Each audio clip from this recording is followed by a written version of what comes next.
Que foi multispeaker, que ele vai conseguir focar e vai conseguir fazer uma gravação legal. E a gente começa. Pessoal, super boa noite. Vai ter gente que provavelmente vai consumir esse conteúdo depois, então bom dia, boa tarde, mas é um prazer ter vocês aqui. Dando mais contexto, né? O Clube RHZ, ele nasce com a ideia de a gente falar mais sobre geração Z, para o RH como um todo. Só que a gente foi entendendo que fazia sentido ir além, né? Então a gente não só como academia do universitário tem levado conteúdos focado, beleza, desenvolvimento, onboarding, etc. Mas como a gente está no dia a dia com vocês de RH, a gente falou assim, putz, como é que a gente consegue acompanhar a jornada do RH como um todo, não só olhando para a geração Z, e surge esse papo aqui, né? Que aí com essas três mulheres incríveis que toparam participar, né? Que é para a gente falar da jornada de liderança. Naturalmente, se você não quer ser líder, mas quem está aqui provavelmente quer, mas a jornada de especialista e tudo mais são repletas de desafios. Inclusive, eu vou perguntar para elas depois, né, se vocês já tinham expectativas de se tornarem líderes ao longo da jornada, que às vezes surge, né, organicamente falando. Mas a gente vem aqui para a gente trazer pontos de virada de chave de cada uma delas, tá? Eu vou fazer minha autodescrição, que é uma coisa que a gente comentou aqui, e aí eu inicio, vou fazer a intro delas, e aí para vocês entenderem como é que eu vou seguir o papo, né? Cada convidada vai trazer o seu ponto de virada de chave, dando mais contexto e tudo mais da sua jornada, e a gente vai poder interagir ao longo desse tempo. E fiquem à vontade para abrir mic, para poder botar no chat, para a gente conseguir criar um ambiente mais rico possível, tá? E, claro, sempre tem algumas perguntinhas aqui para fazer. Mas, bom, sou Diego Cidade, sou CEO e fundador da Academia do Universitário. Tô com o meu fundo roxo aqui, com uma plantinha. O fundo não é fake, realmente ainda tem que melhorar aqui meu estúdio, né? Depois que eu mudei para São Paulo, mas tá aqui. Eu sou um homem branco, meu cabelo tá até bem escuro aqui, mas ele é um loiro escuro. E eu tô com a camisa da Uma Azul Marinho com o nosso logo aqui, tá? De novo, super obrigado pelo tempo de todo mundo aqui, principalmente das convidadas. Quem que a gente trouxe aqui, que aí eu vou passando a intro, mas a primeira convidada é Raquel. Raquel é diretora da Jaguar Land Rover, e tem um passado incrível, inclusive foi uma das primeiras contratadas, né, na própria Jaguar, quando a gente conversou.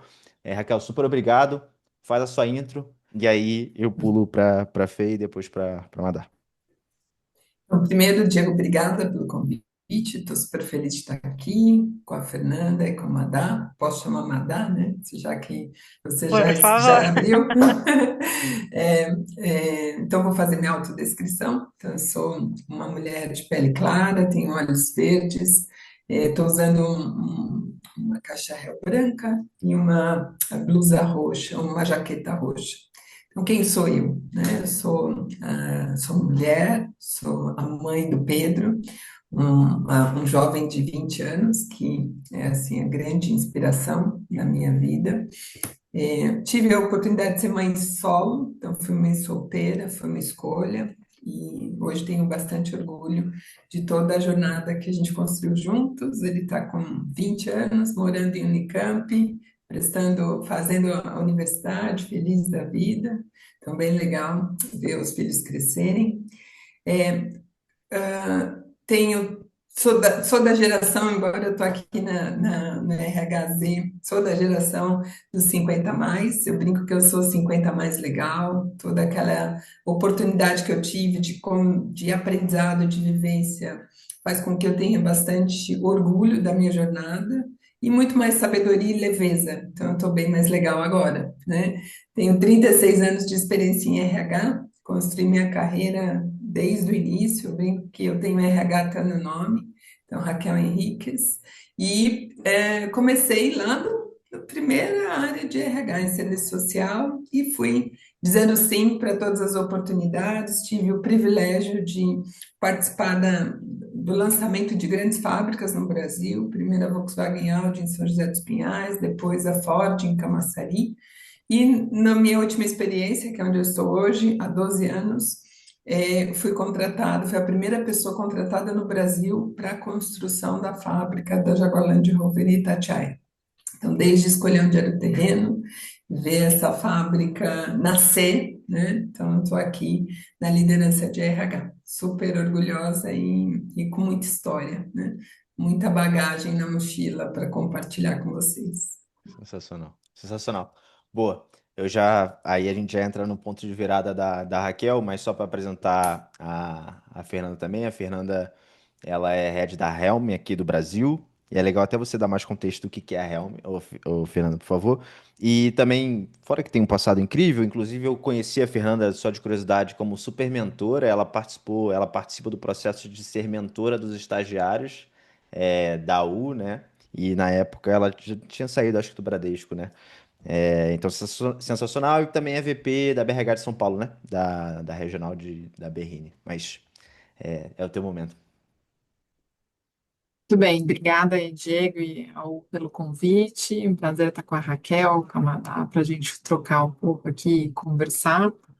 Eu sou uma mulher branca, pele clara, olhos castanhos, cabelo ondulado. Hoje estou com um brinco rosa e uma blusa verde, meio mangueira, mas eu gosto das cores contrastantes, que acho que combina bem com o meu tom de pele. Já que a Raquel falou que ela é mãe do Pedro, Unicamp PPO, eu também sou da Unicamp, fiz graduação lá, sou campineira. E diferente da Raquel, que está com um filho de 20, eu estou com um filho de 2 anos e 10 meses, então são momentos bem distintos. Hoje ele e meu esposo estão no aniversário da mãe de um amigo, então são outros momentos pessoais bem distintos, mas também tenho certeza que muito gostosos. E dando continuidade um pouco da minha história, então comecei em RH há quase 18 anos e muito fruto da minha experiência na Unicamp, de empresa júnior, eu fazendo letras, mas morava num pensionato com outras 11 meninas, e dessas 11, né, eu era a 12ª, mas 10 delas participavam de empresa júnior. E um dia elas organizaram um evento para pessoas que não participavam de empresa júnior conhecer, eu fui, me apaixonei pela ideia, juntei com outros colegas, abrimos a empresa júnior, e isso eu fui entendendo o mundo corporativo. E daí deu certo de entrar na Natura, passei Natura, Banco Real, que virou o Santander, que vocês conhecem hoje, depois Unilever, ADP, Teleperformance, Bradesco e agora na Helm. A Helm é uma empresa alemã que tem aqui no Brasil duas linhas de negócios, a linha do agro, então comercializando produtos defensivos agrícolas, e também a linha de químicos de alto volume, produção de metanol e assim por diante. Então, hoje eu estou nesse segmento aqui como head, mas já passei. E é uma empresa, além da empresa da minha mãe, a menor empresa que eu trabalhei atualmente é a Helm. As outras todas foram, né, empresas. Eu já cheguei em empresa de 89 mil funcionários, em que a minha equipe tinha quase 500 pessoas, e hoje estou numa empresa que o quadro de funcionários são 80 pessoas no Brasil. Então, são ambientes bem distintos e muito bacana. E como o Diego também trouxe, participo como voluntária na BRH, como vice-presidente aqui na Regional Berrini, e sou mentora em diferentes programas, inclusive aqui da Aula. Prazer estar aqui com vocês. Bom demais. Obrigado, Fernanda. E deixa eu botar o spotlight aqui na Madá. Eu tô falando Madá, gente, mas é a Madalena Mas Lourenço. pode falar Madá, gente. Madalena é muito séria. Pode deixar Madá. Madalena, também super obrigado pelo teu tempo. E ela toca, inclusive já tá com o fundo ali da Ipiranga, né? Mas ela é gerente de RH da Ipiranga. Teu momento também, Madá. Vamos lá. Bom, sou uma mulher branca, cisgênero, tenho cabelo bem escuro, um castanho escuro, na altura do seio, tenho os olhos castanhos, tenho muitas tatuagens no corpo inteiro, então na mão, no braço, na perna. E agora eu tô com uma blusa da Ipiranga, da nossa última convenção de vendas desse ano, tô com uma blusa por debaixo preta, de gola alta. É, e aí achei muito interessante assim que vocês estavam conversando, né? Porque é muito diferente a trajetória, né? Por mais que eu esteja hoje na área de atração, eu não venho só do RH, né? Primeiro, prazer estar aqui, obrigada pelo convite. Sempre é muito inspirador conversar com pessoas que são da área e que têm aí trajetórias diferentes, mas a gente sempre tem histórias incríveis para contar juntas aqui. Eu sou mãe da Tereza, estou ali no meio do caminho. A Tereza tem 7 anos, sou mãe solo também. É, e hoje na Ipiranga eu estou há 8 meses, né? Então é bem recente a minha chegada aqui. E eu vim de fato para estruturar, por mais que a gente conheça a Ipiranga, né, como essa potência que ela é dentro do mercado brasileiro, né? Então a Ipiranga ela faz parte de uma holding, né, de um ecossistema, né, que faz parte do Grupo Ultra ali desde 2007. Eu entro para estruturar a área de atração que não existia aqui dentro, né? Então peguei aí esses 15 anos de experiência que eu tenho em áreas diferentes, mas comecei ali no tive comecei ali no marketing, mas acho que se eu pudesse resumir, né, toda essa trajetória que eu tenho desde de GE, que eu fiquei ali na parte de comunicação, de eventos, né, e passei por diversas consultorias de atração, Korn Ferry, Robert, eu sempre gostei muito de fato transformar os times que eu participei e, de fato, fazer a construção de marca empregadora, né? Porque a gente tem a marca institucional, mas a parte de marca empregadora, acho que eu trabalho muito essa conexão que eu tenho do marketing junto para a área de pessoas, né? E é sobre essa conexão, né? Essa parte de liderança de marca empregadora que eu quero conversar com vocês aqui e explicar como é importante a gente saber que a gente pode mudar, né? A qualquer momento a gente pode mudar. A gente pode começar numa estrutura, acho que principalmente quando a gente fala de programa de estágio, acho que é uma fase de experimentação, né? A gente experimenta uma coisa, a gente tem viradas de chave, tem empresas que têm a parte do job rotation, que é super interessante, que você pode fazendo experimentações, até você se encontrar e pode mudar no meio do caminho também. Acho que essa é a graça também de ter essa flexibilidade. Então, estou super empolgada aqui para a conversa que a gente vai ter hoje. Boa. Só para. E brigadão também, Madá. Só para dar contexto, né? Então, para quem entrou aqui um pouco depois, mas a Raquel agora vai trazer já o seu ponto de virada. E aí a gente vai navegando e vai trocando. Então, agora é o teu momento, Raquel. E aí eu vou controlando aqui o tempo também para a gente não voar muito, tá? Então vamos lá, vou compartilhar uma experiência que eu gosto bastante quando a gente fala de transformação cultural, né? Acredito que todos vocês já passaram por algum momento em alguma empresa, algum momento de transformação, porque toda transformação ela vem como um chamado, às vezes sutil, mas outras vezes é um grito, né? Quando a organização já está no seu limite. E aí, o que a gente vivencia quando a gente passa por uma transformação cultural é um certo desconforto. Particularmente na Jaguar Land Rover, que é onde eu estou hoje, a gente começou uma grande mudança logo depois do Covid. Acho que todas as empresas de vocês foram afetadas, né, por toda a mudança que houve no mundo durante e no pós-Covid. Então, a JLR ela passa por esse processo de transformação e a gente sai de éramos duas marcas distintas, né, Jaguar e Land Rover, que vieram de grandes histórias de venda, compra, passa por um grupo, passa por um outro grupo, e que nunca tinha feito um trabalho de transformação e unificação de cultura. Então, a primeira contestação, o primeiro desconforto foi chegar à conclusão de que a nossa cultura estava quebrada, de que a gente não tinha clareza de onde nós estávamos, né? E aí, eu sempre eu gosto de comparar a transformação cultural com um processo, uma preparação para uma maratona, né? Porque quando a gente fala de uma maratona, a gente fala de algo que precisa de esforço, preparo físico, mental, planejamento, disciplina e muita resiliência. E fazer uma transformação de algo que sempre foi assim exige os mesmos condicionamentos. Então, a gente tinha muita resistência, né? Naquele momento, todo mundo queria continuar, estava ruim, mas todo mundo queria continuar como estava. os números estavam claros, né, mas o caminho era claro, a gente tem que mudar e tem que seguir um novo caminho, ter um novo olhar.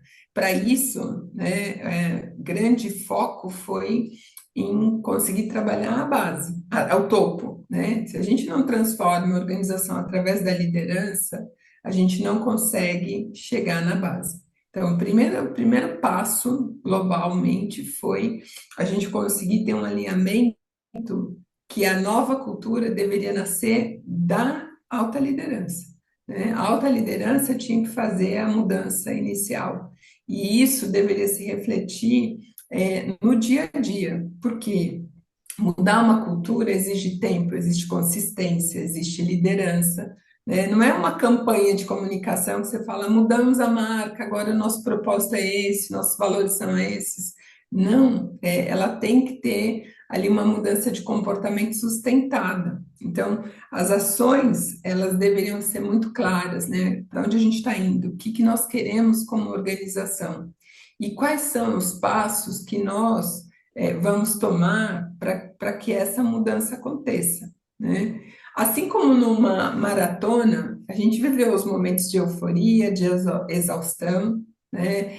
Muita resistência, no começo aquela resistência à mudança, aquelas pessoas que queriam manter o velho, que era o conhecido, que era o tranquilo, né? Mas ao passo que a gente começa a perceber que pequenas mudanças geram resultado, e principalmente o resultado através das pessoas, a gente começa a ganhar mais força. E essa jornada, ela passa a ser uma jornada mais consistente.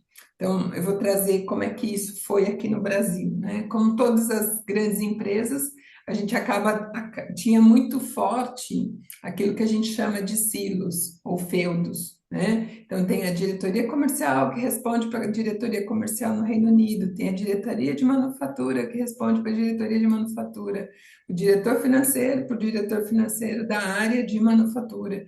Então, a gente não tinha muito conceito de um time. E aí, onde a gente começa a fazer o trabalho? Primeira coisa, Brasil tem que ser um exemplo, a gente vai trabalhar para construir um time. E aí a gente coloca todo mundo na sala e fala sobre o que incomoda, né? Ouve a voz das nossas equipes. O que as nossas equipes queriam, né, como organização? E dali a gente começa a definir quais são os nossos compromissos, quais são as nossas prioridades, e definimos 5 compromissos com o time. Criar um ambiente onde a gente teria segurança psicológica e bem-estar.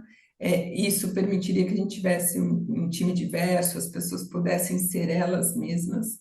A gente investiria no desenvolvimento das pessoas, criando oportunidade de carreira, né? A gente trabalha muito forte o princípio, né, de que a oportunidade de desenvolvimento tem que ser criada dentro da organização. Então, a gente fortalece bastante a questão do recrutamento interno, do crescimento. Eu uso a máxima aqui: sai o presidente, tem que entrar um operador na linha, porque a gente tem que ter um ciclo de desenvolvimento bem estabelecido para que a gente tenha uma sucessão natural. Trabalhar a comunicação, né, para todos os níveis. Então, a gente criou alguns rituais de comunicação, onde a gente faz o alinhamento mensal e periódico sobre o negócio, ter clareza nos objetivos. E uma coisa que parece simples, parece boba, é a cultura do reconhecimento. Porque o que as pessoas querem, né? Elas querem ser reconhecidas, elas querem ter o estímulo para que elas possam realmente se sentir parte, se sentir valorizada. Às vezes é um simples parabéns, ó, você mandou super bem, né? Como um reconhecimento feito entre pares, até um reconhecimento maior, onde a gente faz o evento de encerramento do ano, né? E o que é importante de toda essa jornada? A cultura, ela não se constrói só com discurso, ela se constrói com decisões diárias. E é muito importante que a gente tenha o time de liderança alinhado para conseguir, ó, se alguém está tentando sair fora, né, que a gente consiga trazer de volta. Qual foi o nosso compromisso? que a gente estabeleceu? Pera, não foi isso. Isso não é criar um ambiente com segurança psicológica. Então, vamos colocar na agenda. Se diversidade, equidade e inclusão é prioridade, tem que estar na estratégia. O que nós vamos fazer? Quais são as ações intencionais que nós vamos implementar para garantir que realmente isso faça parte da nossa cultura? E é muito legal porque a gente finalizou ano passado, eu brinco, foi meu presente de aniversário. A gente certificou no GPTW com 93% de satisfação. 93% de satisfação. Fechamos essa semana, o mês passado, mês de agosto, com 90%, 90 o resultado do NPS. Quando você fala de um ambiente fabril, né, quando você fala de um ambiente como é o segmento automotivo, é um resultado consistente. Por quê? Porque eu acho que o que a gente vem trabalhando, né? É, assim como a maratona, ela não termina com um evento, mas com consolidação de novos hábitos, a cultura, ela vai continuar, ela vai existir se a gente cuidar dela todos os dias, né? Então, eu acredito que transformar uma cultura é correr junto, um apoiar o outro quando está cansado, é celebrar cada quilômetro conquistado, é conseguir chegar e conseguir chegar ali na linha de chegada é só o começo da jornada. E ter isso em mente, né, saber que a gente não está sozinho, faz com que a gente tenha resultados consistentes. E eu super tenho orgulho dessa jornada, do que a gente tem conquistado ao longo desses últimos anos de transformação. Raquel, aí uma curiosidade. Como, e aí, galera, podem ficar à vontade também, mas como manter agora essa constância, né? Porque aí eu entendo que a virada, e eu até queria entender assim mais dessa importância assim na tua visão, né? Dessa virada como um todo no teu papel como líder. Mas como manter agora? Aí beleza, GPT, no GPTW ali, 93%, esse é NPS, pô, no ambiente fabril é bizarramente alto, né? Como manter, né? Como você consegue ali, como é que você se policia para garantir e acompanhar esses dados, acompanhar que realmente a galera tá ali é, direcionada, né? No mesmo tempo que você conseguiu fazer essa mudança. Eu acredito que assim, como que a gente consegue manter? Então, primeiro, intencionalidade, né? A gente tem que ter claro o que a gente espera alcançar, né? Quais são os resultados e pôr esforço naquilo que é importante. E as coisas mudam, né? O que era importante para a organização há 3 anos atrás é completamente diferente do que é importante hoje. Como é que a gente faz isso? Acompanhando, ouvindo as pessoas. Então, tendo o espaço aberto para que as pessoas possam falar o que elas esperam de nós, né? Através da pesquisa do NPS, através da pesquisa de clima, através de um skip level, onde o diretor da fábrica conversa com pessoas de diferentes níveis da organização, mantendo o canal de comunicação aberto.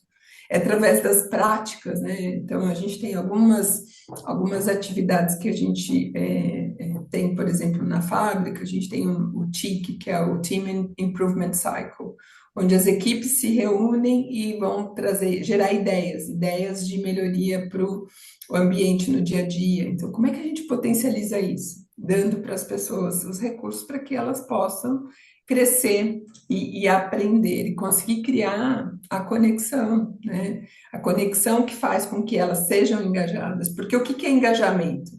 Eu falo bem e acredito nessa empresa, tenho interesse em continuar aqui, porque é um bom lugar, porque eu tenho oportunidade de crescer, porque eu me sinto parte, porque eu sou respeitado por ser quem eu sou, e mais importante que isso, eu me empenho para que essa empresa dê certo. Então, quando a gente consegue criar um ambiente onde isso é vivido de fato, a gente consegue manter os resultados. Ah, a Solene até trouxe aqui nos comentários que ela botou assim: concordo e trabalho com esse modelo de gestão-transformação. As mudanças começam de cima para baixo e de dentro para fora. E aí, no Clube RHZ de maneira geral, e de fato, como a gente lida muito com gente que comanda ali programa de estágio, a gente tem desde ali a pessoa que é analista, mas tem sempre coordenação, gerente, tudo mais. E aí você diz que começou pela alta liderança essa mudança. E só começou, e você só conseguiu fazer isso porque você consegue sentar na mesa de negócios. Como foi esse seu processo, né, assim, ao longo da sua jornada, mesmo profissional, de conseguir falar a voz do negócio, conseguir com que você sente, seja ouvida e consiga implementar as mudanças? Eu acho que um dos principais pontos, a gente tem uma diretriz global. Então, você parte de um drive que vem da Inglaterra, né? Além disso, o que a gente tem? Dados. Então, onde nós estamos? Então, na hora que eu vou para a mesa começar a discutir a questão da transformação cultural, eu vou com os dados de qual era o momento que a gente estava. Então, só para você ter uma ideia, quando a gente começou a medir NPS há alguns anos atrás, a gente estava num patamar de 40. Então, isso mostra, tá bom, estamos em 40. Onde a gente quer chegar? E para chegar lá, o que que a gente precisa? E uma das coisas que me ajudou muito foi contar com a ajuda externa de uma consultoria que trouxe a ferramenta. Eu já tinha feito a formação com essa consultoria, mas aí fiz o trabalho de implementação de um processo de transformação cultural, onde a gente coloca todo mundo na sala, onde a gente faz uma avaliação de valores, quais são os valores do time de alta liderança, média liderança, e como que isso tem um conflito, e como a gente consegue identificar esse conflito e falar, ó, o que que é bom, o que que a gente precisa parar de fazer, começar a fazer, né, para que a gente possa alcançar os resultados que a gente espera como um time. Então, é uma jornada, né? Você vai trabalhando com os dados e vai trazendo também a vivência. As pessoas precisam passar pela situação e entender essa questão de como elas são vistas. Na hora que a gente fez a pesquisa e o time conta como eles olham para nós como alta liderança, e a gente fala, isso aqui tá legal, isso aqui não tá, a gente precisa mudar, né? Essa mudança começa a acontecer de uma forma. No começo vai devagarzinho, mas na hora que a gente começa a ver resultado, ela ganha força, porque constância de propósito é o que transforma, Diego.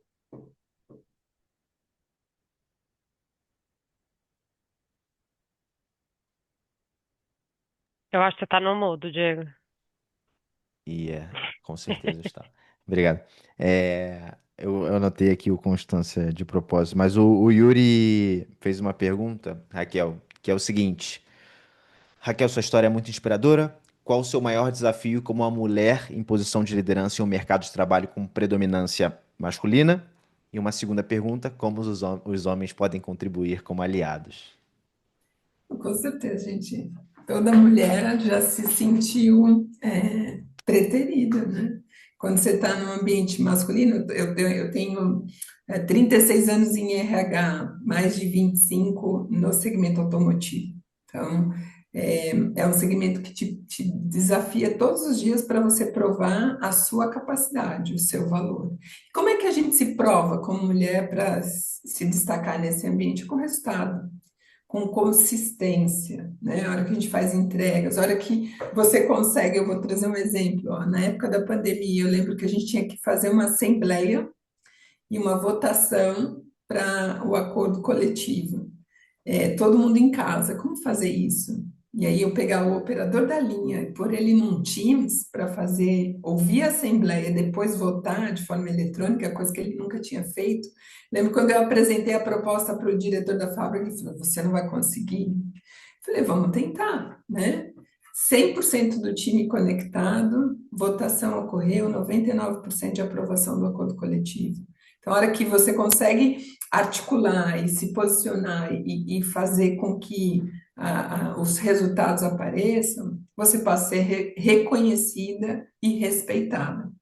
Com certeza, ao longo da minha jornada, várias situações de machismo, com certeza, né? Com certeza, ao longo da minha jornada como mulher, eu duvidei se eu seria capaz, com certeza. Mas aí onde que a gente consegue força, né? Numa outra mulher que vai te apoiar, uma outra mulher que te inspira, uma outra mulher que consegue dar o ombro quando você precisa chorar, né? Com certeza, não foi uma jornada só flores, né?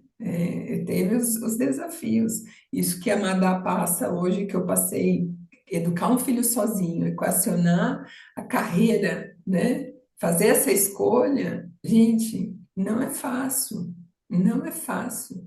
E às vezes a gente se perde nesse caminho, ficando mais dura que os homens, né? A gente esquece do que o nosso superpoder é sentir, é mostrar emoção, né? E aí, a hora que as pessoas vão mostrando para a gente que a gente está perdendo isso, e um filho mostra isso para a gente, porque o filho vem ensinar para a gente o valor do amor e como que a gente traz isso para o mundo, né? Aí a gente acorda e fala, pera, eu vou fazer diferente. E só respondendo como os homens podem ser aliados, primeira coisa, reconhecendo de que o machismo existe, de verdade, né? De que às vezes aquele comentário do a menina do RH, ele está colocando a mulher numa condição de menos valor. Por que que ele fala o gerente de compras e a menina do RH? Né? Então, aí é a hora que você começa a trazer esses pequenos detalhes. E como é que a gente faz isso? Não é brigando com os homens, porque não é uma guerra de sexos. É compartilhando com eles o quanto é difícil estar nessa cadeira, né? E o quanto que eles podem fazer diferente numa hora que vai discutir uma promoção interna, numa hora que ele vai criar um ambiente onde as mulheres tenham espaço para ser ouvidas, né? Onde as mulheres possam falar. Sabe aquela coisa horrível, né? De que você acaba de falar uma coisa, não é ouvida e vem um homem e fala a mesma coisa e é validada. Na hora que você fala assim, pera, acabei de falar isso, né? Então, a gente começa a fazer as provocações e a transformação. E o que que eu acho que tem hoje, né? Bem diferente de quando eu comecei. Hoje esse é um assunto que gera incômodo, né? Como eu falei no começo, transformação às vezes ela vem com de uma forma sutil ou então com um grito. E o grito, nós vimos essa sala, né? Predominantemente formada por mulheres. O mundo tem muitas mulheres. E a hora que a gente começa a ecoar essa voz, ela faz toda a diferença, né? E a gente começa a ser mais ouvida. Sensacional. Deixa eu... tem uma pergunta aqui da Caroline Braga. E aí eu acho que eu vou avançar pra gente não. Senão eu vou perguntar também. Já tô com as perguntas aqui. Ó, a Carol Braga pergunta: Raquel, na sua visão, qual tem sido o maior desafio na formação de líderes consistentes dentro de uma organização global como a Land Rover e como você tem buscado superá-lo? Eu acho que o grande desafio é entender que o mundo mudou, né? Então, semana passada a gente entregou um treinamento o nome do treinamento em inglês, Being a Modern Leader, né? Então, ser um líder moderno. O que que é ser um líder moderno? Ser um líder moderno é entender que como você fazia antigamente, talvez não seja mais o jeito correto de fazer. Então, como é que a gente começa a fazer esse letramento de mostrar o mundo mudou e você precisa mudar como líder, ter um outro olhar, né? Então, conseguir entender que a sua equipe é diversa, que você vai gerenciar 4 ou 5 gerações ao mesmo tempo, que nem que uma forma de gestão não é igual para todos, né? Que diversidade não é mimimi, que diversidade é um fato, equipes diversas produzem mais, produzem melhor. Que o mundo não é que o mundo está chato, é que agora a gente precisa aprender a respeitar coisas que antes a gente dava risada, né? Então, eu sou da geração dos trapalhões, onde a gente dava risada do negro alcoólatra, do gay, do mulherengo, do cara que só tirava vantagem em tudo, e hoje não é mais aceitável. Então, eu preciso desaprender o que eu aprendi no passado e reaprender a ser um líder moderno. Como é isso, né? Acho que esse é o grande desafio. Por quê? Porque a gente se apega àquilo que sempre foi assim. A gente reclama da síndrome de Gabriela, mas a gente gosta, né, de manter o que a gente já sabe, é muito mais confortável. Sensacional. Raquel, super obrigado. Ó, eu guardei uma pergunta que eu quero fazer para vocês três, aí eu vou aguardar para ver se vai caber no final, tá? Fernanda, você, teu momento.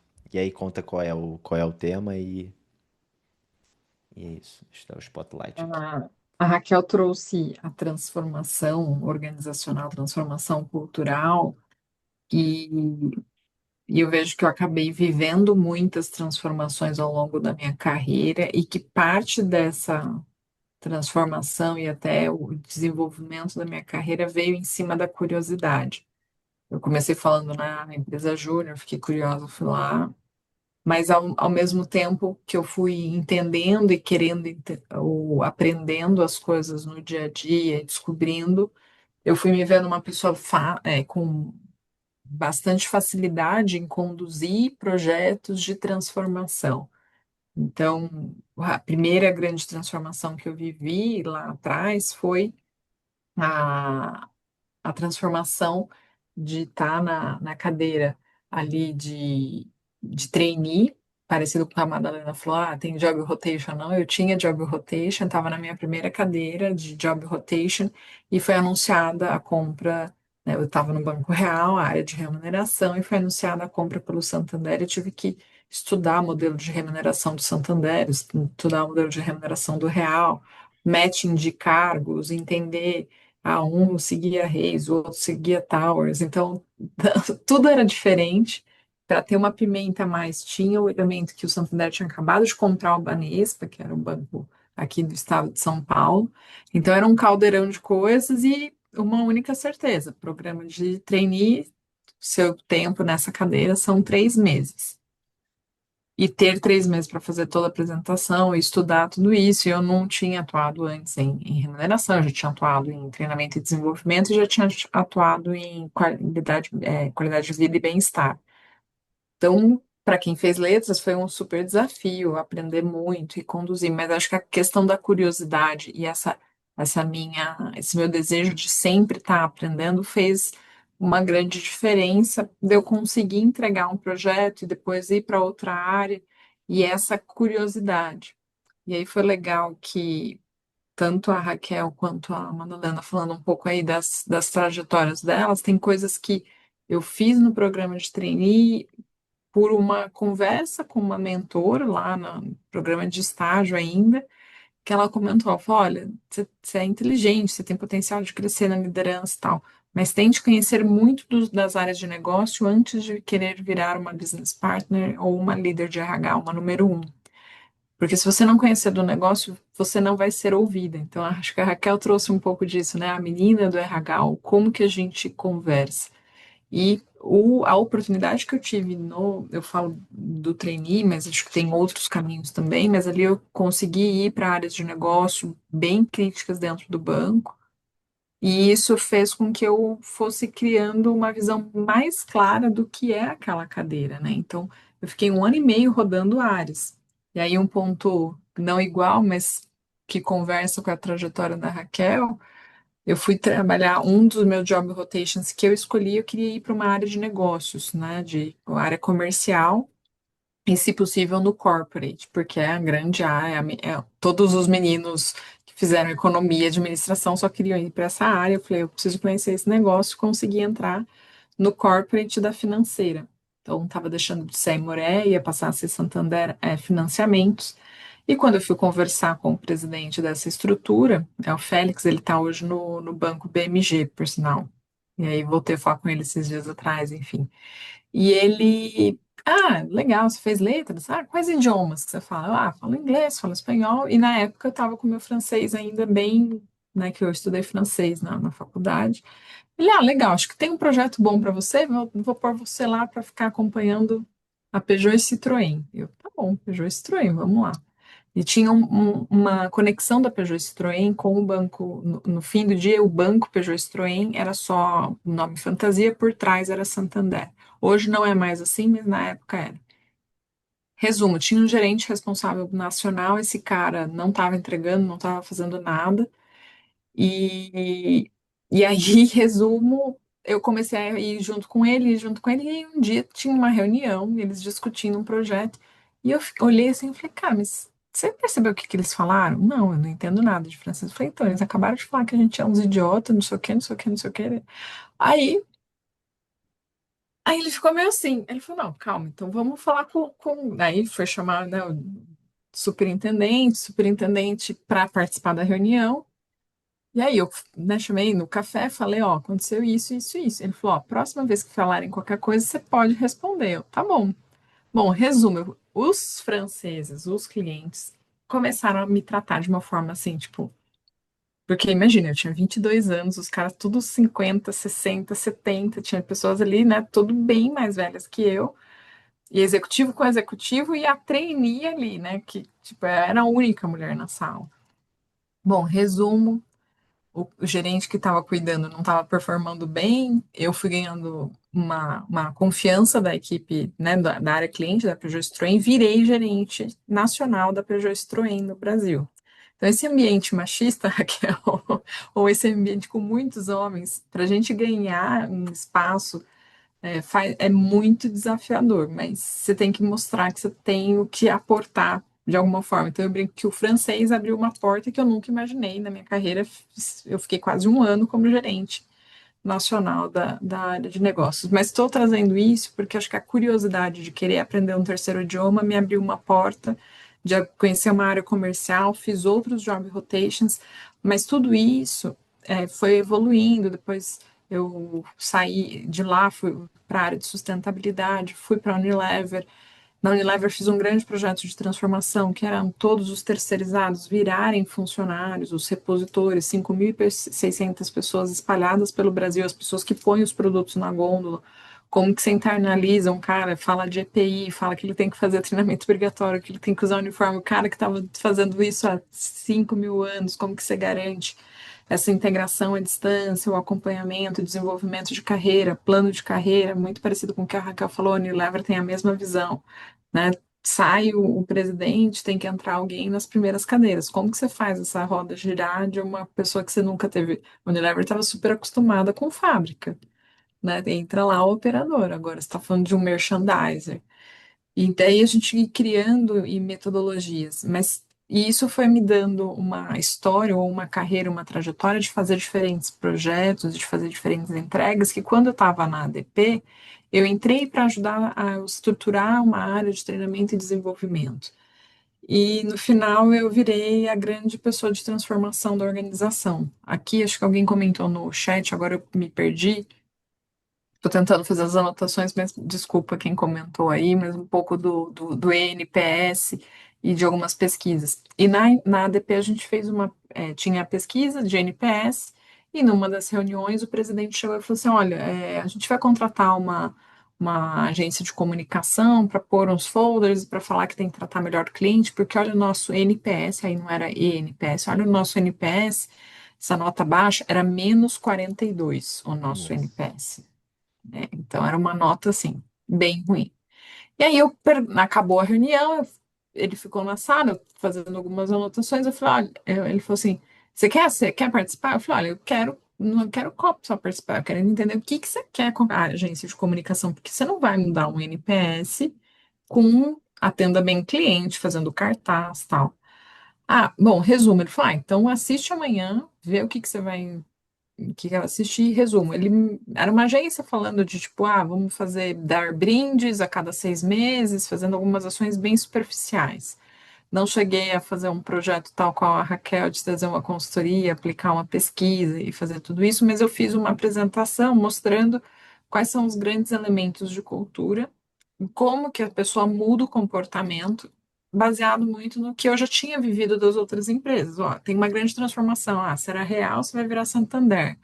Você vai, né, tudo que eu fui vivendo, fui tentando trazer e trouxe fiz um frame, um desenho, apresentei, eles gostaram. Eu falei, então aí a gente tem que agora envolver os líderes. Aí o presidente falou, não, quem vai fazer vai ser você. E acha aí pessoas que você acha que vai dar certo. E a gente acabou fazendo um projeto de transformação cultural envolvendo pessoas que eu percebia que tinha essa sede de melhoria contínua dentro da organização, que tinha algum potencial, e fui criando líderes situacionais e grupos de trabalho. E acho que essa questão do grupo de trabalho, parecido com o que a Raquel falou, de envolver todo mundo, é o que fez a grande diferença. Todos podiam entrar no projeto. Ah, eu gosto de trabalhar com comunicação, eu gosto de fazer projetos, eu gosto de fazer liderança, e essa mudança a gente foi conseguindo trazer projetos para fazer a melhoria, que não era só comportamento das pessoas no tratar os clientes, mas tinha processos, sistemas e tudo mais, mas que de alguma forma exigia de todo mundo. E aí a gente sempre percebia que andava, mas tem uma parte que enrosca. E junto com esse movimento, eu tive uma oportunidade de fazer uma formação, porque aí a gente fez esse projeto foi caminhando, a gente saiu de menos 42 para mais 14 no primeiro ano de NPS. Então a gente já deu um super salto. A gente saiu de uma pesquisa de clima entre 70 e 80 pontos e foi para 92 pontos. E conseguimos manter. Então, isso foi chamando a atenção, o time do Global quis entender mais, a gente transformou esse projeto num projeto regional e esse projeto se transformou em um projeto global. E está acontecendo até hoje. E reconhece as ações individuais e coletivas de melhoria contínua da organização para atender melhor o cliente.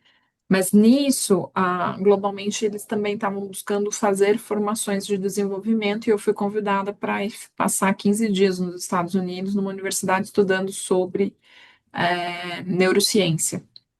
E aí que foi a minha grande compreensão do que estava acontecendo. Acho que eu tenho um ímpeto de curiosidade, de vontade de aprender, que eu entendi por que que eu tinha mais facilidade de, vamos fazer, vamos mudar, e eu gostava. E outros têm um pouco menos.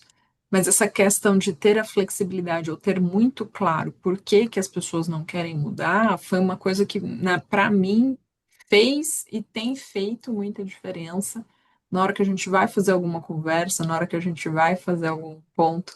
Você, Diego, perguntou, e aí, como vocês foram? A Raquel, foi um dia longo. A Madalena, nossa, eu nem vi que choveu. E eu fiquei aqui, eu falei, deixa eu ficar quietinha, porque o meu dia hoje foi um dia relativamente conturbado. Deixa eu terminar de chegar e chegar com.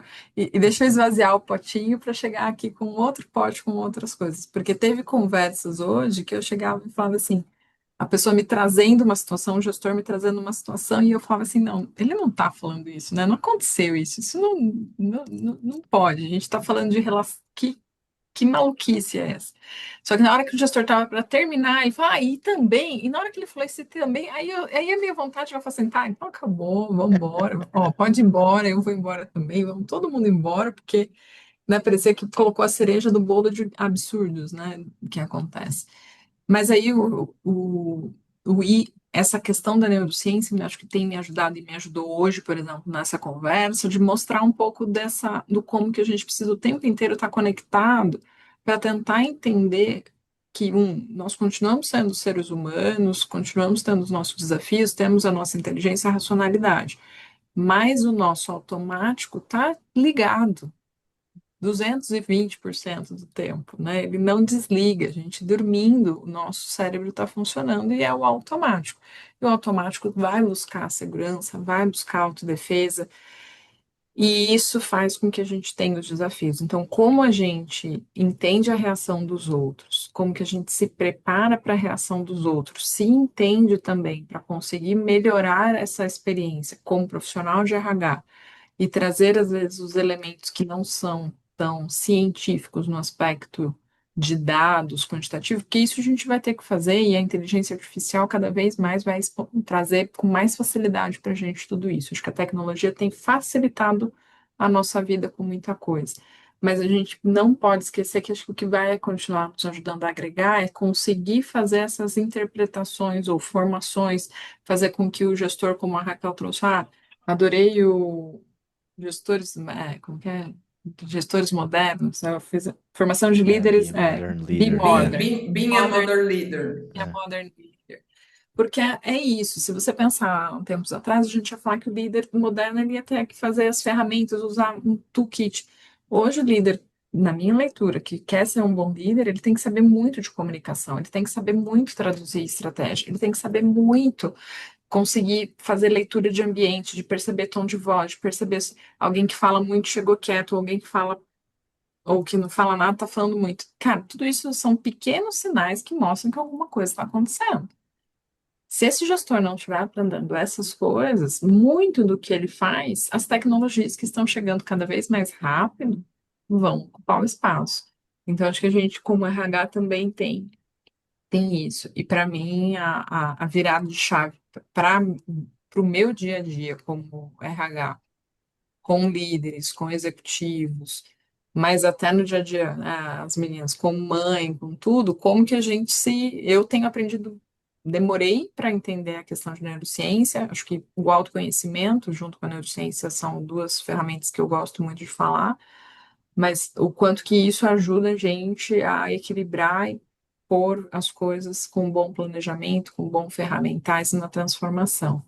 E aí, não sei se é a mesma formação, eu fui fazer a formação do Barrett também, Raquel, que eu não sei se é a mesma que você fez, fui fazer outras formações, também voltei para os Estados Unidos, fiz uma formação em transformação cultural, ferramentas, os espaços que a gente tem que ter, para trazer metodologia, mas ao mesmo tempo de trazer essa metodologia ir equilibrando, né? O que que é método, ferramenta, caminho, mas também essa leitura de compreensão. A Raquel trouxe muitos elementos da questão de comunicação.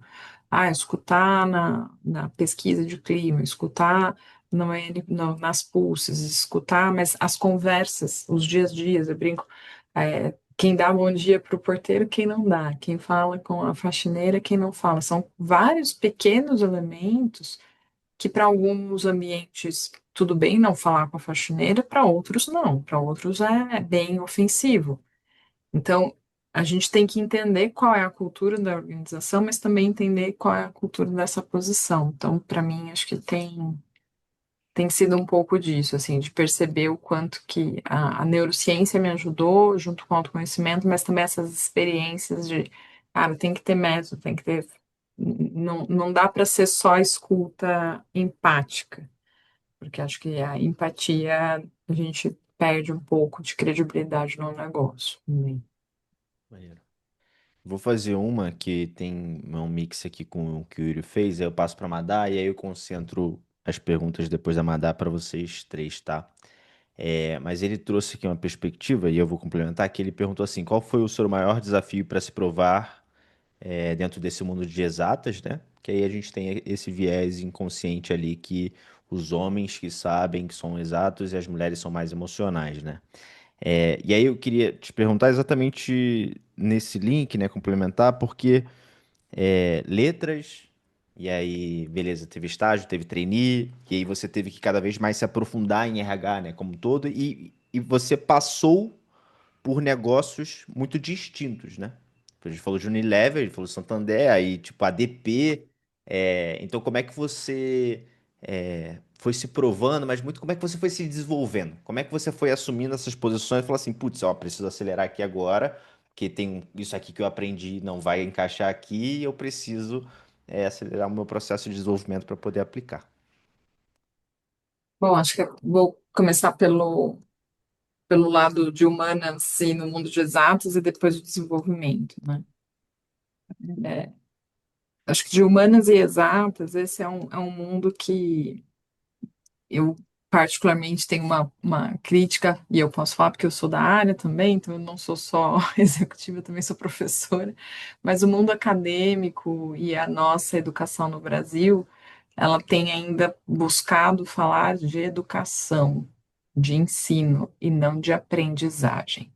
E para facilitar os ensinadores, a gente cria caixinhas e vai criando rótulos e que parece que a pessoa que é de humanas só sabe humanas e ela não vai ter habilidade para exatas.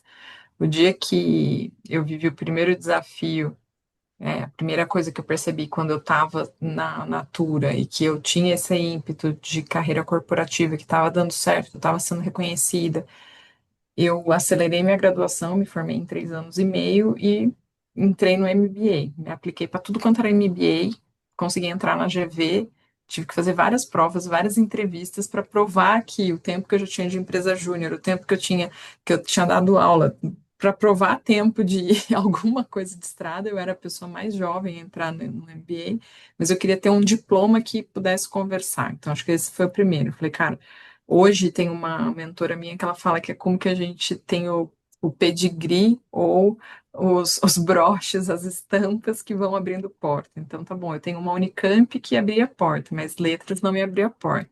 Ah, então, gestão empresarial, negócios vai abrir uma porta. Ok, como que eu ia pensando? E por outro lado, é no dia a dia de entrega.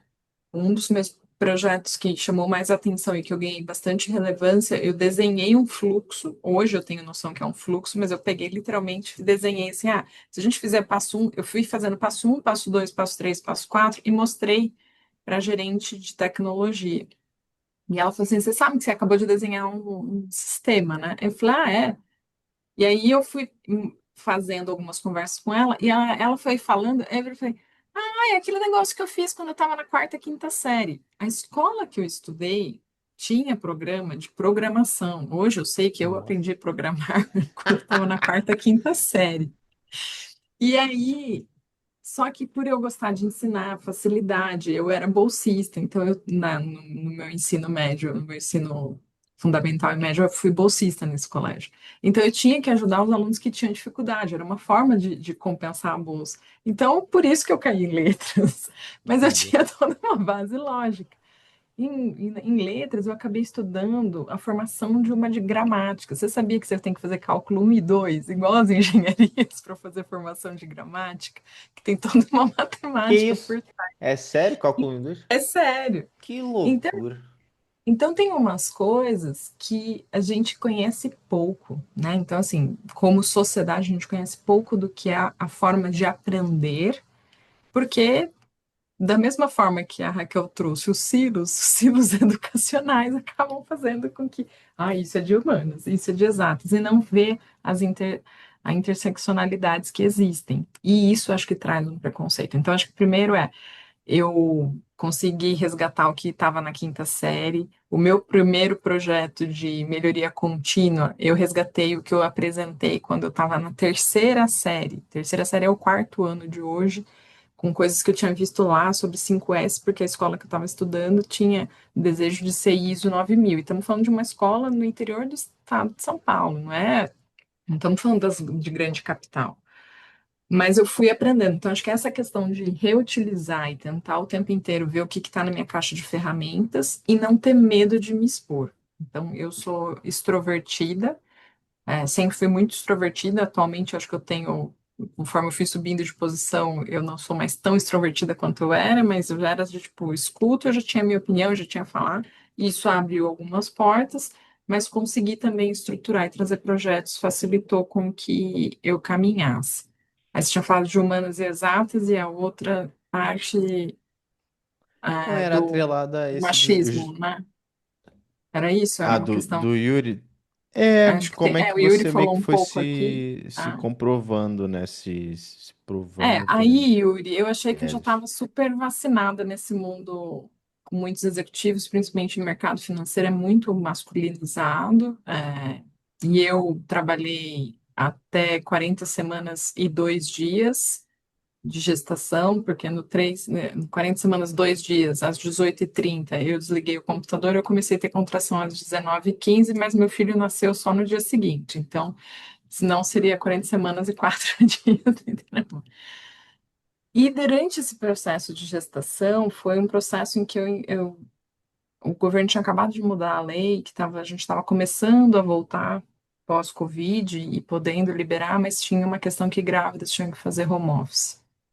Nesse momento, a minha liderança super apoiando, a minha liderança direta, mas os meus clientes internos questionando muito, né? Porque mulher é folgada, porque mulher é grávida, então é mais folgada ainda. E eu escutava isso sem eles saberem que eu estava grávida, muitas vezes.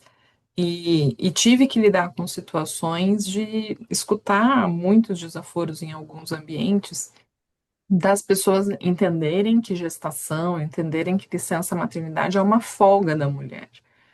E eu achava isso muito desrespeitoso, e eu tinha muito forte essa bandeira. E eu comecei a perceber que depende de como você fala, parece que você está militando, que você quer fazer. E hoje eu tenho uma outra forma de me posicionar. Então eu não vou mais no embate, mas eu falo assim, olha,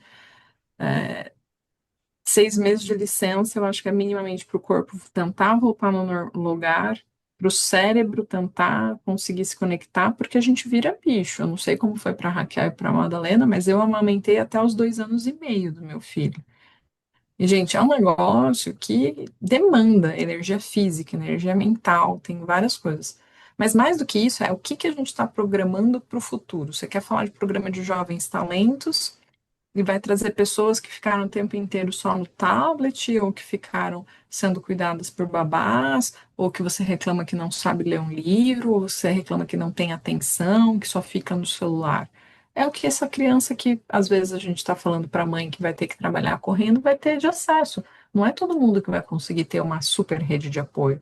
A Madalena, a Raquel, mãe solos. Eu tenho meu esposo, mas é eu e meu esposo e ponto. Não tem mais nenhuma alma aqui. Então, eu não tenho babá, eu não tenho faxineira, eu não tenho empregada, eu não tenho.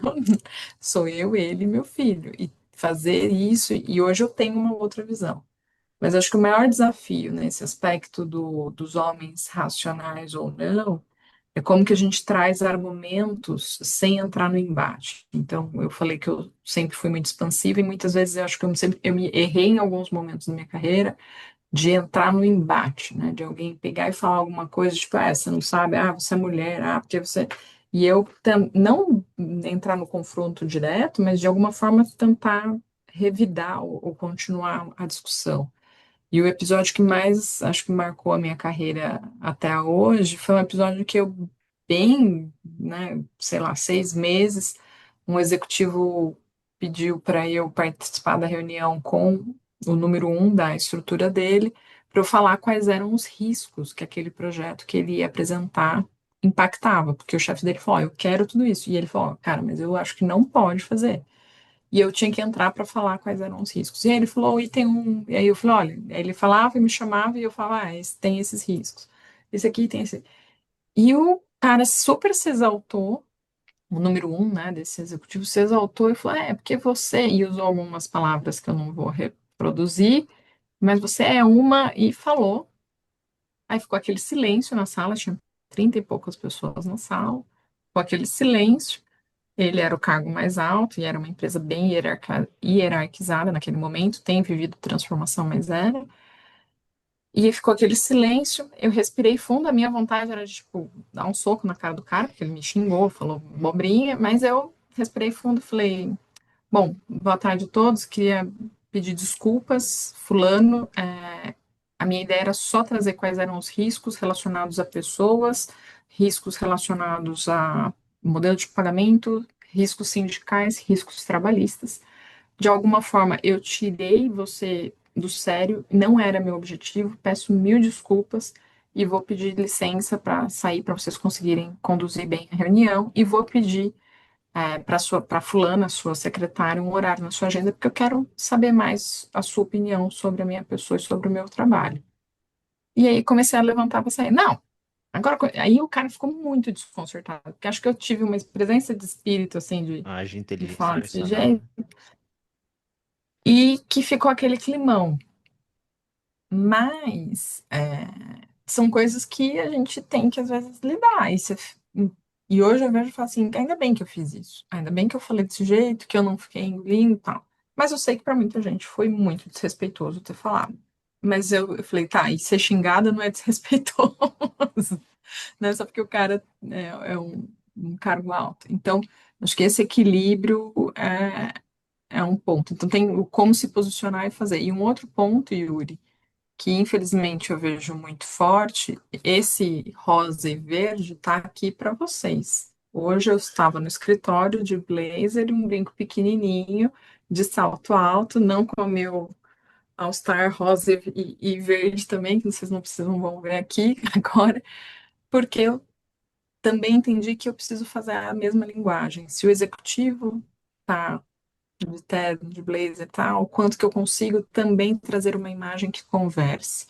A única coisa que eu não faço mais é alisar meu cabelo, ficar loira, fazer coisas que aí eu acho que são invasivas.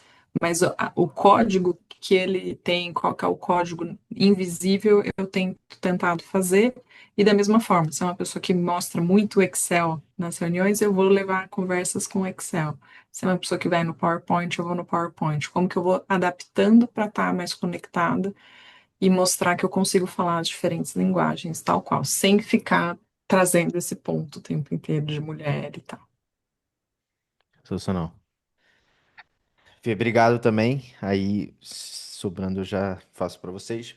Madá, teu momento. Deixa eu passar aqui. Vamos lá. Bom, gente, eu vou trazer uma perspectiva um pouquinho diferente, né, do que as meninas trouxeram até agora.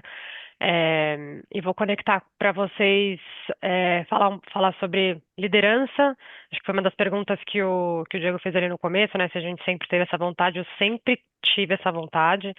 E eu vejo, né, principalmente aqui a geração Z, tem muitas pessoas que não têm essa vontade de ser líder, até por conta de tudo que aconteceu na nossa vida, né, dentro dessa trajetória, mas pode ser leve também, né? Então, como eu falei no começo, minha jornada ela não começou já no RH, né? Na verdade, minha primeira experiência ali eu tive, fiz eh, um, um estágio ali na FENSA, na Coca-Cola, e eu era muito curiosa e falei, bom, acho que estágio é para a gente experimentar, né? Então eu também queria ter experiência em outra área, e aí foi quando eu fiz o meu estágio na GE, na parte de healthcare, né? Então a gente lidava ali com um público majoritariamente masculino. Acho que grande parte das empresas que eu trabalhei tinha um público majoritariamente masculino, que você tinha que se provar. Ali, né, na GE, principalmente, estava lidando com principalmente um público de venda, né, mais B2B para as grandes contas. Então, é, olhando para marketing, fazia toda a parte de organizar evento, campanha, estratégia de comunicação, como que eu falava com o meu público-alvo, né? Então, isso me deu uma base muito forte de como contar a história. Como que você engaja as pessoas, como que você conecta a marca com aquele público específico. Então, de repente era uma feira de radiologia, outra era uma feira mais de ultrassom, então os públicos mudavam muito. E depois de passar ali pela GE, eu de fato dei uma guinada para o mundo de atração, né? Então, eu passei por consultoria ali na Robert, Adecco, fui para Corning olhando só para posições executivas, onde de fato eu comecei a olhar para talento de uma forma mais estratégica, né? Porque quando a empresa ela decide abrir uma posição como a consultoria, é porque já, assim, ou não tem uma estrutura tão robusta de atração interna, ou de fato não é o foco daquela empresa ter uma área robusta de atração, então eles fazem posições executivas com consultorias e tudo já é muito urgente. Então, acho que, como eu tenho uma trajetória de pelo menos uns 8 anos trabalhando com consultoria, eu entendi que sempre tudo é muito urgente, o pace sempre foi muito rápido, e aí foi que eu fui percebendo com o passar do tempo, né? Porque quando você está em consultoria de recrutamento, você passa por diversas estruturas, por várias empresas, né? Desde de indústria pesada, indústria de base, automobilismo, agro, tem de tudo um pouco, né? Eu comecei a perceber que a melhor marca, né, da empresa, de fato, são as pessoas que ela atrai, são as pessoas que ela retém, são as pessoas que ela desenvolve. Como que é o turnover, né?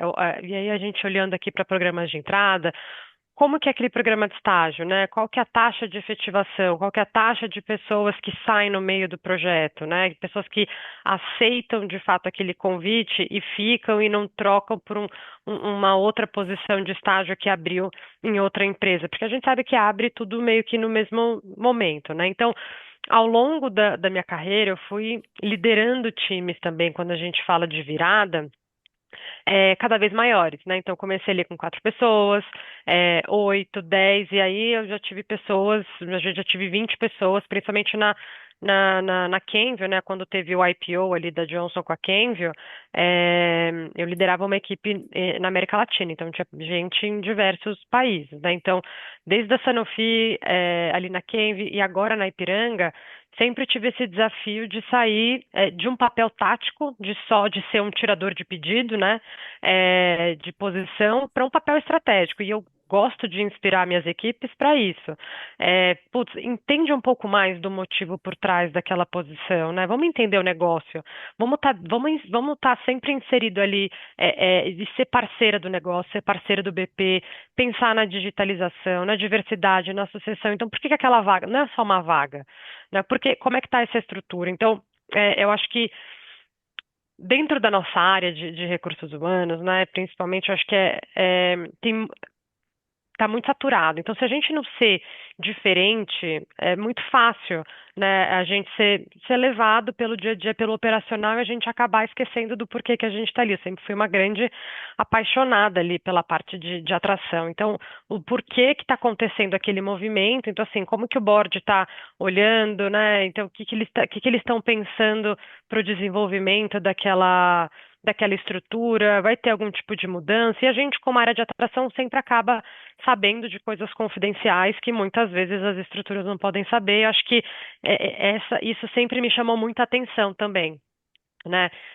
Sempre gostei de saber o que estava por trás das posições e como que eu consigo ser mais ágil e que mudança eu quero trazer para a empresa, né? Porque a área de atração, ela é responsável por, de fato, começar a mudar a cultura. Então, pelo que a gente foi falando aqui de movimentos de engajamento, de transformação cultural, de pesquisa de clima, como que a área de atração consegue ser parceira? Porque é a partir dali que a gente vai começar a mudar, né? Então, eu acho que a liderança ela vai se construindo quando você precisa também aprender a liderar um pipe de sucessão na sua própria estrutura e preparar as pessoas porque está vindo, né? Então, quando eu cheguei no recrutamento, eu percebi que tudo que eu fui aprendendo no marketing ali atrás tinha uma ponte muito clara, que é a parte do employer brand, né? Então, é como a gente aplica essas técnicas que a gente usa para engajar consumidor, seja, enfim, no B2B, no B2C, só que para engajar talento. Porque tem uma grande diferença, né, de marca institucional, né? Então, todo mundo conhece uma marca específica, mas quando a gente olha para a carreira, como que é aquela marca empregadora, né? Então, dentro da Ipiranga hoje, eu lidero iniciativas de transformação digital dentro de atração. Então, criei um dash para que seja fácil da gente fazer cross informação, né? Então, quantos por cento das minhas posições eu preencho de forma afirmativa? Como que eu trago isso em shortlist para o gestor, né? Diversidade, inclusão. Tipo, como é que eu consigo ser diferente e mostrar que eu consigo quebrar barreiras de capacitismo e que eu consigo trazer isso no meu, não só no meu speech, que é muito bonito falar, mas de fato está presente ali no dia a dia, né? Então, tudo isso vai fortalecendo a marca da empresa, né? Então, que não é feita só de campanhas bonitas ali da Narcisa falando, né? Então, da experiência que de fato seja consistente para quem participa do processo seletivo, né? Então, a gente está fazendo um projeto bem bacana agora de marca empregadora, que inclusive a gente faz entrevista com o ex-colaborador, a gente faz pesquisa com pessoas que participaram de processo seletivo e não passaram, para a gente de fato pegar qual que é a verdade interna, qual que é a verdade externa e como é que a gente consegue ajudar o nosso time de desenvolvimento organizacional para construir uma verdade que seja única tanto para dentro quanto para fora, né? Então, eu acho que o importante aqui quando a gente fala de marca empregadora, não é só a área de RH, né? Acho que é de cada líder da empresa e como que a gente está próximo de cada liderança, né? Porque o jeito que a gente lidera vai influenciar diretamente na forma como os talentos eles vão perceber a empresa, né? Então, quando a gente desenvolve as pessoas, quando a gente escuta, quando a gente inclui, quando a gente pega uma coisa que saiu ali na pesquisa de clima e a gente tenta mudar, a gente está de fato fortalecendo a marca, né? Então, quando eu olho, né, para esse público, essa geração Z, e é muito engraçado, porque dentro da minha estrutura tem um pouquinho de tudo, né? Eu sempre gosto de falar que a marca, ela não é o que a empresa fala sobre isso, porque eu posso falar muitas coisas sobre mim, mas acho que é de fato o que o colaborador conta sobre ela, né? Então, eu cheguei até aqui hoje porque eu tive líderes que de fato acreditaram em mim, que abriram portas para mim e que estavam presentes ali nas ideias que eu tinha, ou que de fato falaram, Madá, você está indo muito devagar, sabe? Diminui um pouco o ritmo, está muito quente, então acho que é muito importante ter lideranças que a gente se inspire e que vão ajudando a gente a guiar o nosso tom também. Então, hoje, meu maior propósito, de fato, é criar um ambiente que os talentos, que os estagiários, que os trainees, eles possam crescer e se ver como líder no futuro e entender que a gente pode escrever de uma forma diferente, né? Porque no final a liderança e a marca empregadora elas vão caminhar juntas, né? Uma empresa forte ela vai formar líderes fortes. Então, por exemplo, na Ipiranga a gente tem pessoas que estão com a gente desde o programa de estágio e estão com a gente há 30 anos.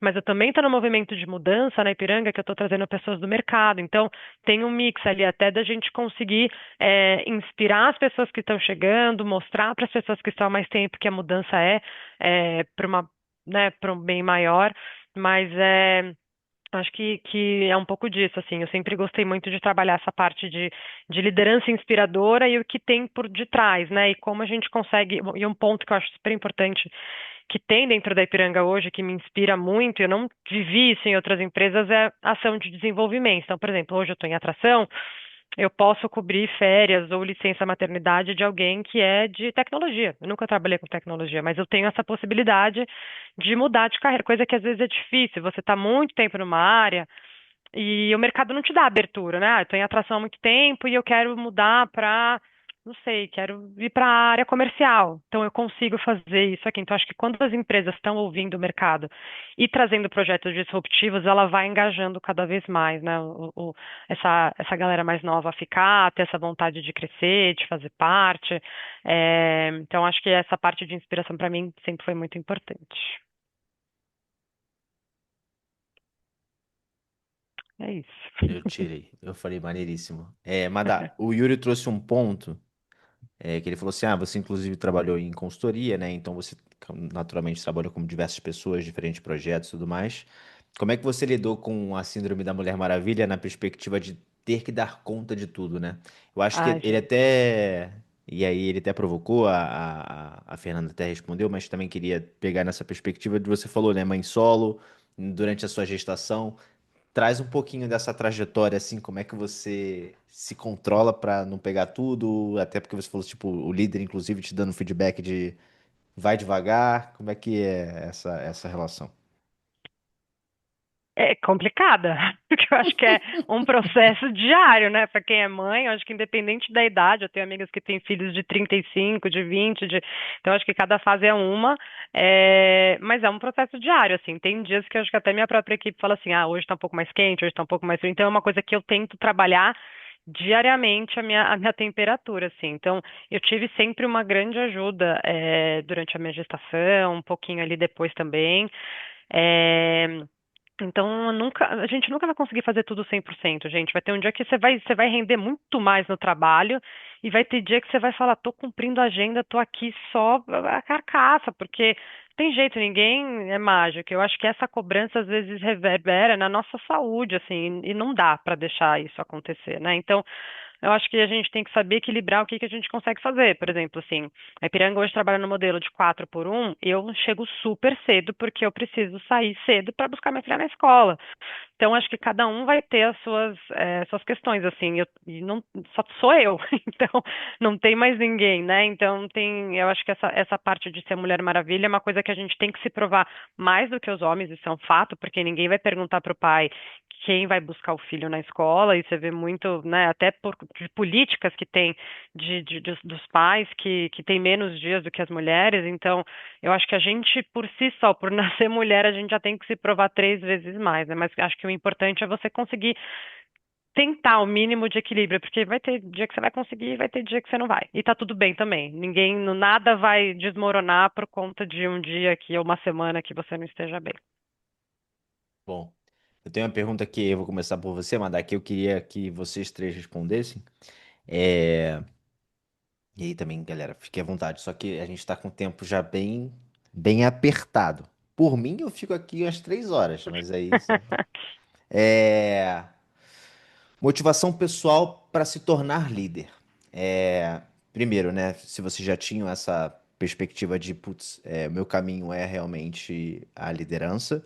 E qual é a motivação pessoal, assim? Por que que vocês continuam é, galgando o espaço, continuam crescendo? Por que vocês estão onde vocês estão hoje, assim? Motivação pessoal. Eu amo o mundo corporativo, né? Da minha família, sou a única CLT. E o resto são em áreas completas. Minha irmã é astróloga, taróloga, que eu amo porque eu conecto muito. Maneiro. Sempre eu falo assim, nossa, Karen, hoje o dia como é que tá a lua? Então, assim, o meu outro irmão é citricultor, o meu outro é advogado, assim, então eu sempre gostei. É, acho que não teve um motivo específico, assim. Acho que eu me inspirei muito na mãe de uma amiga minha, que é a Laís Machado. Foi CIO da Roche por 35 anos, e a Maíra é uma das minhas melhores amigas de infância. Então eu via naquele dia a dia, né? Ela sempre indo viajar, e uma semana tá em Amsterdã, e uma semana tá na Alemanha. Hoje eu vejo a ideia romântica que eu tinha e que não é isso, porque toda vez que eu preciso viajar a trabalho é um sofrimento. Mas quando você é adolescente, eu falava, nossa, que maravilhoso, ela vai para a Alemanha e Amsterdã e ela tá em Paris. E eu vejo o quanto ela sofreu, mas o quanto ela colheu de resultado. Então, acho que ela foi uma grande inspiração. E o que me motiva continua sendo isso, assim, eu sou muito ambiciosa, eu gosto de aprender mais, assim, então quero aproveitar, eu acho que a gente tem que aproveitar o cenário que a gente está inserido, né? Eu não acredito muito em coincidência. Então, putz, se na Ipiranga eu tenho essa opção de me desenvolver em outras áreas que eu ainda não conheço dentro do RH, eu quero saber como é que eu posso acrescentar, como é que eu posso melhorar, como é que eu posso pegar minhas vivências internacionais e trazer para dentro. A Ipiranga é a primeira empresa brasileira que eu trabalho, então tem um greenfield ali que eu consigo colocar as minhas vivências e também aprender. Eu estou aprendendo muito também, né? Piranga é uma empresa super relacional, então às vezes você quer ir direto para o resultado. Não é bem assim, vamos tomar um café, vamos conversar. Então, acho que é um eterno aprendizado. E eu gosto de estar todo dia aprendendo uma coisa, não é parado. Eu acho que dentro da nossa estrutura, nada é parado, sempre tem coisas para a gente aprender todos os dias e que a gente pode também ensinar. Então, acho que foi mais uma questão de gosto, não teve um ponto específico assim. Acho que eu sempre gostei do mundo corporativo e isso me mantém a aprender mais, a crescer mais. Muito bom, sensacional. É, vocês, Fê e Raquel. Eu posso falar? Bom, não tinha o plano para ser líder, né? Então, só para você ter uma ideia, eu fiz serviço social, então tinha lá o meu conflito com o mundo corporativo, então fiz serviço social na PUC ainda, e fiquei no mundo corporativo, eu era a pelega da turma, então eu tinha ali um conflito com essa questão da posição de liderança, mas aí as coisas foram fluindo, né? Foram fluindo e quando eu me vi, estava na minha primeira posição como líder e daí estou há mais de 25 anos em posição de liderança. E o que me movimenta, o que me motiva, eu acho que hoje, depois que a gente amadurece, né, a gente trabalha muito mais pelo legado. Então, o que eu quero deixar de legado, quanto eu consigo inspirar outras pessoas a aprender com os meus erros, né? Eu acho que teve aí ao longo da jornada coisas que, se você perguntar, eu faria diferente, mas aprendi, né? Acho que ter a humildade para reconhecer isso é importante. E hoje o meu papel de líder é inspirar as pessoas para que elas possam fazer boas escolhas, para que elas possam ser felizes onde elas quiserem estar, né? Seja numa posição dentro de uma empresa, seja fazendo uma transição de carreira.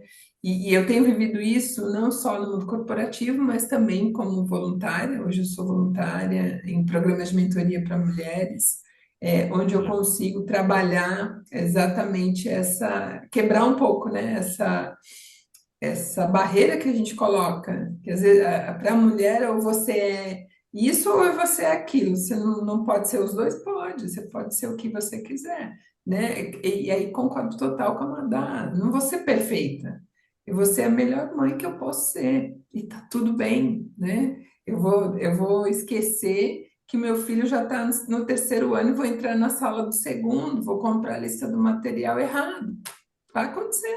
Porque é tanta coisa na cabeça que você vai fazer vai pisar na bola. Mas daí você ajusta e tá tudo bem, ninguém vai morrer por isso, né? Então, eu acho que a hora que a gente aprende a equacionar isso tudo é libertador. E meu papel hoje como líder é realmente poder dar luz, né? Eu falei isso no sábado. Eu acho que quando a gente brilha, né, a gente tem a responsabilidade de iluminar quem está na sombra, quem ainda está na sombra. E como é que a gente faz isso?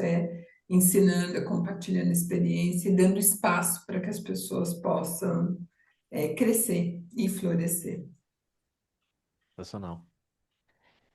Fê. Bom, eu sim, sempre tive desejo de ter posições de liderança, de ter crescimento e fazer.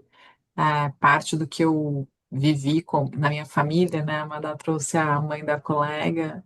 A minha mãe, ela era gerente de compras. Quando eu nasci, na volta da licença, ela foi desligada. E isso é uma história que me marcou muito no aspecto de, tipo, cara, eu quero fazer diferente, eu quero seguir. Tudo bem, minha mãe não tem uma história triste, tá? Ela abriu um negócio próprio, na loja dela tem 35 anos, super deu certo. Mas, cara, qual que é o preconceito, né, que tem aí uma história de 40 anos que a gente vê se repetindo? Então, eu sempre tive essa ambição, tipo, cara, eu quero mostrar que mulher consegue, mulher consegue. Meu pai teve uma carreira boa também, não tem problema, né? Mas, assim, o quanto que eu via o desafio nesse aspecto. Então, eu tinha sempre essa ambição, e a história da empresa júnior, de eu ter sido presidente, de eu ser a primeira empresa júnior de humanas no Brasil, blá, blá, blá, um monte de coisa, acho que me trouxe, e eu ver o negócio crescer, conseguir fazer, eu falo, cara, eu consigo, é óbvio. Pequenas empresas, grandes empresas têm desafios, não estou falando que eu vou ser presidente um dia, mas eu não negaria carreiras que transversais e de crescimento contínuo, porque eu acho que aprende.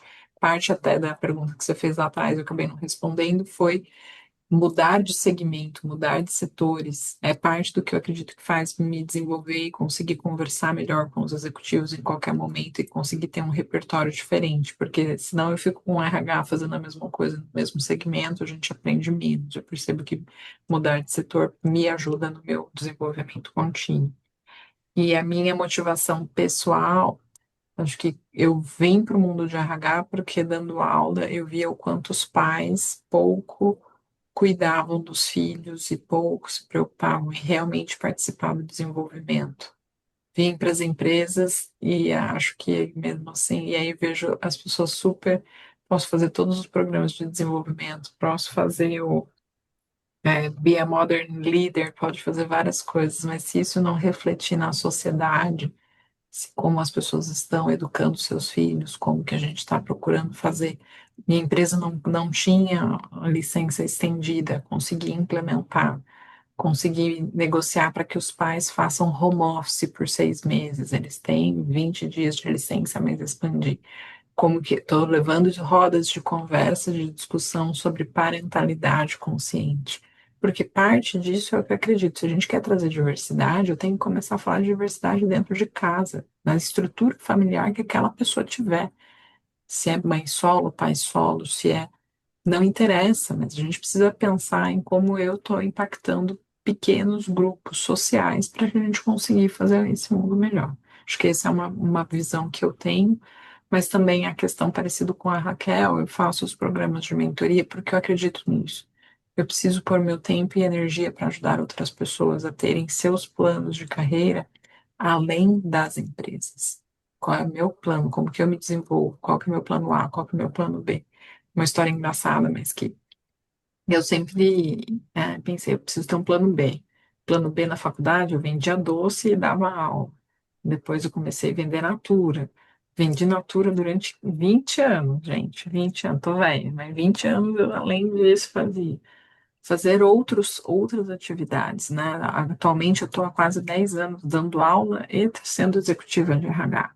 Isso faz com que a gente consiga também se enxergar em outros ambientes. Então, para mim, acho que essa é uma outra motivação de ah, pensar além do tempo do que é o tradicional aposentar-se, como que a gente olha para a sociedade além da gente, se eu consigo fazer um ambiente melhor, consequentemente esse ambiente também vai me favorecer, é, olhar mais para o geral do que só para a gente. Então, para mim, faz bastante sentido fazer essas outras ações aí de conexão.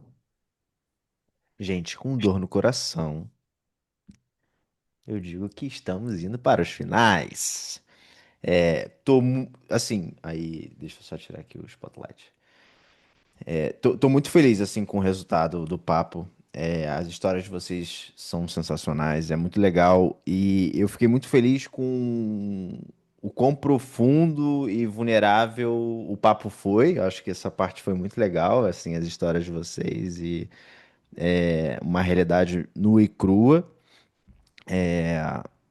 E aí eu queria saber quem está aqui até o final, se de fato fez sentido, o que que vocês acharam, o que que vocês, opinião, feedbacks. E aí, também obrigado também pelo engajamento de todo mundo. Ah, a Andressa botou aqui.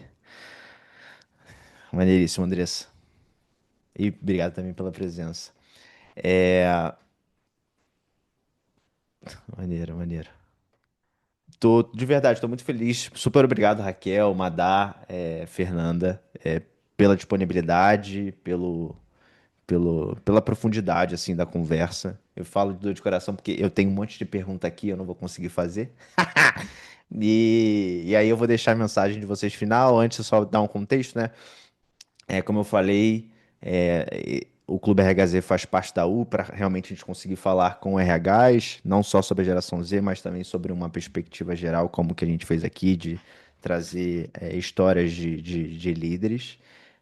Então, aí a Vanessa está aqui, tem a Vanessa da U. Provavelmente vocês vão receber, vocês que escreveram vão receber os nossos e-mails, as coisas que a gente faz e os próximos convites também. Vai ser um prazer contar com vocês. E é isso. Agora, mensagem é de vocês. Raquel, Fê e Madar, de novo, super obrigado pelo tempo e de todo mundo que participou também.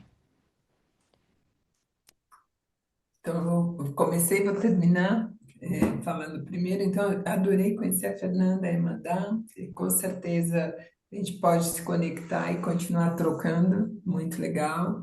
E também as pessoas que estão aqui, né? Tem duas pessoas que trabalham comigo, fiquei feliz de ter a Elisiane, o Yuri. O Yuri falou que ele faz muita pergunta, mas ele traz perguntas Maravilhoso. que faz a gente refletir, né? É, e foi muito boa a troca. Eu gosto muito dessa oportunidade de compartilhar o nosso saber, a nossa experiência e de receber o que outras pessoas têm para nos acrescentar. Então, foi muito legal. Gostei bastante e adorei o pink com verde. Super. Mais cor, por favor, né?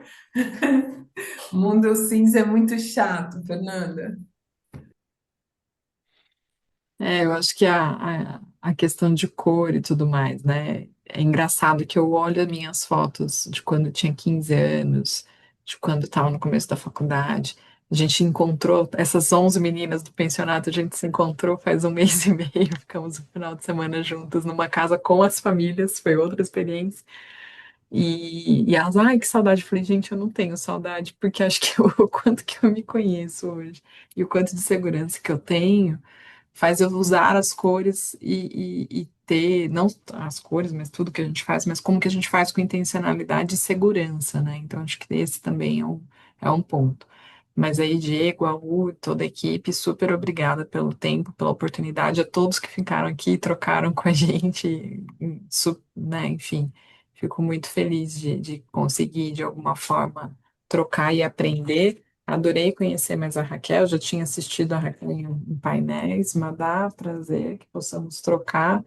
Depois te conto de alguns projetos também que eu fiz de Por grande favor.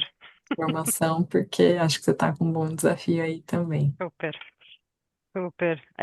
Não, e vou super trocar com você, gente, porque eu estou começando agora o projeto de marca empregadora, então todas as ideias que vocês tiverem vai ajudar muito. Quero agradecer muito também todo mundo que esteve aqui, o pessoal da Ipiranga, o pessoal do meu time que estava aqui. E é muito engraçado, né? Que eu vou mudando de empresa, eu vou carregando o pessoal junto comigo há anos, assim. Então, obrigada. E o que vocês precisarem também, estou super à disposição. Acho super importante esses painéis, essas trocas. Obrigada, Diego, pelo convite. Eu acho que isso sempre possibilita a gente pensar um pouco fora da nossa estrutura, porque a gente às vezes está tão imerso ali no que está acontecendo que a gente acaba esquecendo que a gente pode super usar de outras vivências, né, outras experiências para a gente conseguir transformar o nosso ambiente também. E eu vou sair super correndo, dar um beijo aqui em vocês, porque eu preciso fazer minha filha dormir, que ela tá acordada ainda, então eu vou lá vestir a minha outra capa, e quero deixar super aberto, assim, para vocês que estão aqui, quiserem me adicionar, a gente trocar, conversar um pouco mais sobre carreira, sobre sucessão, sobre marca empregadora, sobre políticas de atração, enfim, estou super aberta aqui e adoro conversar também sobre esses fóruns. Obrigada pelo espaço. Bom, gente, é isso. Boa noite pra vocês, bom restinho de semana. Não, bom restinho nada, estamos terça ainda. Boa semana pra vocês. E é isso. Tchau, tchau, gente. Tchau.